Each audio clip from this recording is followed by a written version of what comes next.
La maladie de Charcot nous met face à l'injustice des maladies rares pour lesquelles il n'existe malheureusement aucun traitement curatif. Les médicaments qui existent ne sont là que pour gérer les symptômes. Aujourd'hui, en tant que députés, nous avons l'occasion d'améliorer concrètement cette prise en charge. Nous voici devant un texte de bon sens qui va dans l'intérêt des malades, de leurs soignants et de leurs proches. J'ai une pensée pour toutes celles et tous ceux dont la vie a basculé à l'annonce du diagnostic, et particulièrement notre collègue le sénateur Gilbert Bouchet, dont le témoignage nous a tous bouleversés, et ça a été dit déjà à plusieurs reprises dans ses discours. N'oublions pas que derrière ce texte et nos débats, il y a avant tout des femmes et des hommes qui se battent au quotidien contre une terrible maladie et qui se retrouvent parfois seuls. L'évolution de la maladie et de ses symptômes différents d'une personne à l'autre. C'est pourquoi il est important non seulement de faciliter sa prise en charge, mais surtout de s'assurer que les dispositifs soient sûrs de bonnes mesures et personnalisés.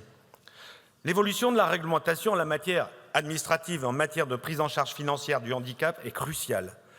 Nous la devons aux patients. C'est pourquoi le groupe UDR votera pour cette proposition de loi.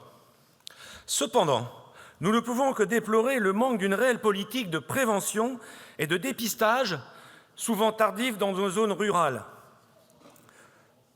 Madame la ministre, vous avez tout à l'heure cité la phrase « Nous sommes devant une course contre le temps ». Et nous le remarquons encore plus dans les territoires ruraux. En retardant le diagnostic de la prise en charge des patients, ce sont des jours et des semaines perdus pour lutter contre la maladie. Il est urgent de mettre en place une politique ambitieuse de communication et de sensibilisation sur cette maladie dont 90% des cas ne sont pas héréditaires. La prise en charge de la maladie de Charcot met en lumière les déserts médicaux dans les territoires ruraux auxquels nous sommes tous confrontés dans nos circonscriptions, et notamment le manque de soignants pour accompagner les malades. Aujourd'hui, un simple rendez-vous chez un dentiste ou un ophtalmologue se fixe en plusieurs mois à l'avance. Les médecins généralistes sont débordés et les services d'urgence sont saturés. Nous sommes arrivés à déclencher tous les hivers le plan blanc. Dans de telles conditions, comment voulez-vous mener une véritable politique de prévention et d'information pour les maladies rares? Beaucoup de nos concitoyens se découragent d'ailleurs, ne font plus de dépistage et ne vont même plus à se soigner. Ce manque de professionnels et de moyens se retrouve jusque dans les services de soins palliatifs, qui sont les grands absents de la politique de santé publique.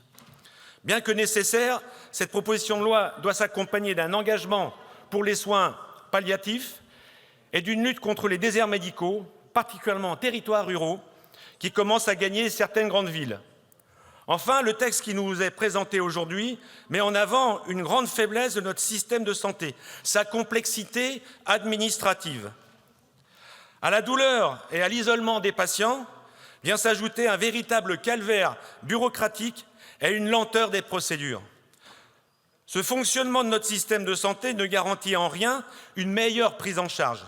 Pire, il est souvent à l'origine d'un stress supplémentaire pour les malades qui, évidemment, n'en ont pas besoin. La proposition d'accélération des procédures et de collaboration renforcée entre les services est plus que nécessaire. C'est une mesure de bon sens à nouveau et nous y sommes favorables. Je vous remercie.